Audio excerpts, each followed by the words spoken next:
Hola, buenas tardes. Hoy día de Pentecostés estamos continuando con nuestra serie Esperanza para el Futuro.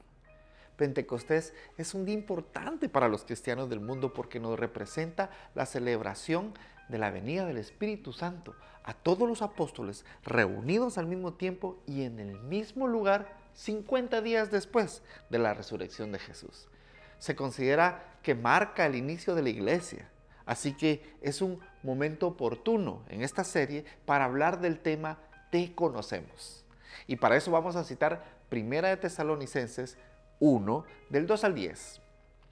Siempre damos gracias a Dios por todos ustedes, mencionándolos en nuestras oraciones. Tenemos presente sin cesar delante de nuestro Dios y Padre su obra de fe, su trabajo de amor y la firmeza de su esperanza en nuestro Señor Jesucristo.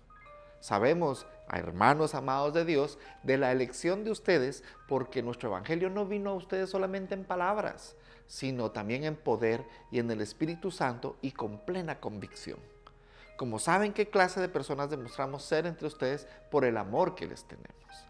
Y ustedes llegaron a ser imitadores de nosotros y del Señor, habiendo recibido la palabra, en medio de mucha tribulación, con el gozo del Espíritu Santo, de tal manera que llegaron a ser un ejemplo para todos los creyentes en Macedonia y en Acaya. Porque saliendo de ustedes, la palabra del Señor se ha escuchado, no solo en Macedonia y Acaya, sino que también por todas partes la fe de ustedes en Dios se ha divulgado, de modo que nosotros no tenemos necesidad de decir nada, pues ellos mismos cuentan acerca de nosotros, de la acogida que tuvimos por parte de ustedes y de cómo se convirtieron de los ídolos a Dios para servir al Dios vivo y verdadero, y esperar de los cielos a su Hijo, el cual resucitó de entre los muertos, es decir, a Jesús, quien nos libra de la ira venidera.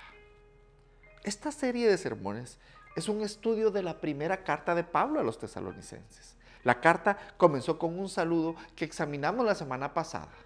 A continuación, en la carta hay una oración de acción de gracias. Pablo usa el pronombre nosotros para incluir a todos los remitentes. Él está dejando que la iglesia sepa que él, Silas y Timoteo siempre agradecen a Dios por todos y que son mencionados en sus oraciones. La oración de agradecimiento de Pablo contiene 4 elementos que cualquier iglesia que empieza o reinicia necesita para ser exitosa frente a la persecución. Ojalá puedas encontrarlos aquí en Bear Creek. 4 elementos para una iglesia exitosa serían: un equipo de liderazgo que se preocupa profundamente y proporciona un ejemplo de comportamiento similar a Cristo. Ese es el primer elemento necesario. Pablo y su equipo oraron por la comunidad. Él escribió mencionándolos en nuestras oraciones. Recordaban el ingenio de los tesalonicenses, teniendo presente sin cesar delante de nuestro Dios y el Padre su obra de fe y su trabajo de amor y la firmeza de su esperanza en nuestro Señor Jesucristo. Y el liderazgo reconoció la elección de la comunidad, lo que significa ser elegido por Dios. Pablo dice, sabemos, hermanos, amados de Dios, de la elección de ustedes. Pablo dice, nosotros te conocemos. Y luego afirmamos, de hecho, que sabíamos que Dios los amaba y que Dios los había escogido. Pablo basó ese conocimiento en el hecho de que él y su equipo, Silas y Timoteo, habían compartido el evangelio con ellos. Observe con qué frecuencia aparece el saber en este pasaje. La palabra de Dios que se compartió, Pablo insistió con plena seguridad y con plena convicción que estaba no solo en palabra, sino también en poder y en Espíritu Santo. Pablo dice que sabemos esto de ti, igual que tú sabes qué clase de persona hemos demostrado estar entre ustedes por tu bien. El segundo elemento es el enfoque del equipo de liderazgo en Dios. El equipo dijo gracias a Dios, recordando a nuestro Dios y Padre, amado por Dios, fe en Dios, acude a Dios, Dios verdadero y vivo. El enfoque debe estar en Dios. Pablo y sus compañeros incluyen un tercer elemento, el mensaje del evangelio. La buena nueva debe ser predicada. Jesús es la buena nueva. Cada vez que estudio la palabra de Dios, busco la buena nueva, tanto en el Antiguo como en el Nuevo Testamento. Al estudiar la palabra de Dios, siempre pregúntese, ¿qué es la buena nueva? A pesar de que este mundo nos bombardea por la mañana, al mediodía, todas las noches, incluso de noticias de última hora, con todas las malas noticias, siempre hay buenas noticias. Nosotros, el pueblo de Dios, deberíamos de compartir algunas buenas nuevas. El resultado de que los tesalonicenses aceptaran la buena nueva de Jesús al liberarlos de su identidad falsa, sus ídolos, y luego amarlos, perdonarlos y elegirlos como propios de Dios, fue triple. Sí, triple. Obra de fe, trabajo de amor y la firmeza de la esperanza fue lo que sucedió. Todo por causa de Jesucristo. Pablo y sus compañeros deben haber mostrado a los tesalonicenses la fe en la acción mientras trabajaban con tanto amor y con la anticipación adicional de que Jesús volvería pronto, porque Pablo los llama imitadores de nosotros y del Señor. Sabemos lo que Jesús hizo en su vida, pero Pablo y sus compañeros también deben haber mostrado comportamientos como los de Cristo entre los tesalonicenses. Él dice que la iglesia estaba actuando como Cristo a pesar de la persecución. Espero que esta carta te esté hablando. Dios no solo está usando a Pablo para animar a los tesalonicenses, sino que Dios nos está animando a nosotros. Al servir a Dios habrá persecución. Según el versículo 6 de los tesalonicenses, estaban recibiendo persecución cuando Pablo y sus compañeros estaban en Tesalónica compartiendo la palabra de Dios con ellos.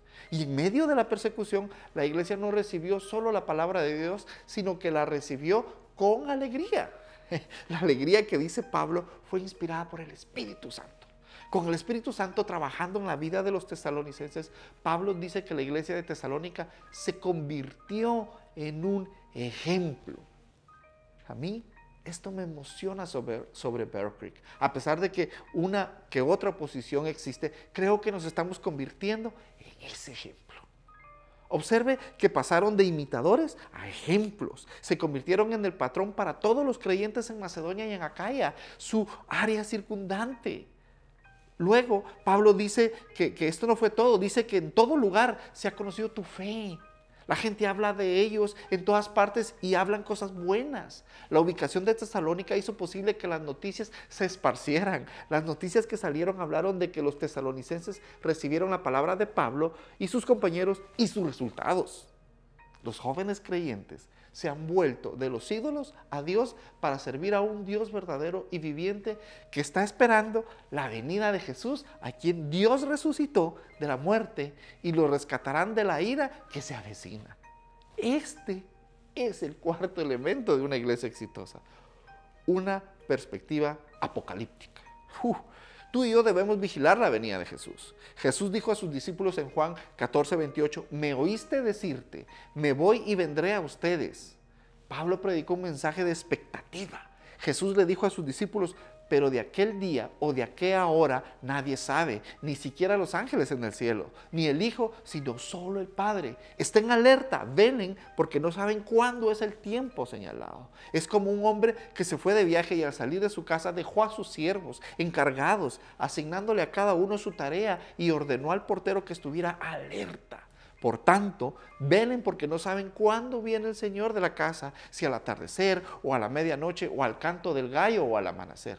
No sea que venga de repente y los haya dormidos, y lo que a ustedes digo, a todos digo, velen. Qué gran manera de terminar este segundo sermón. Iglesia, mantente atenta y alerta, porque Jesús viene. Amén. Nos vemos hasta la próxima. Que Dios les bendiga.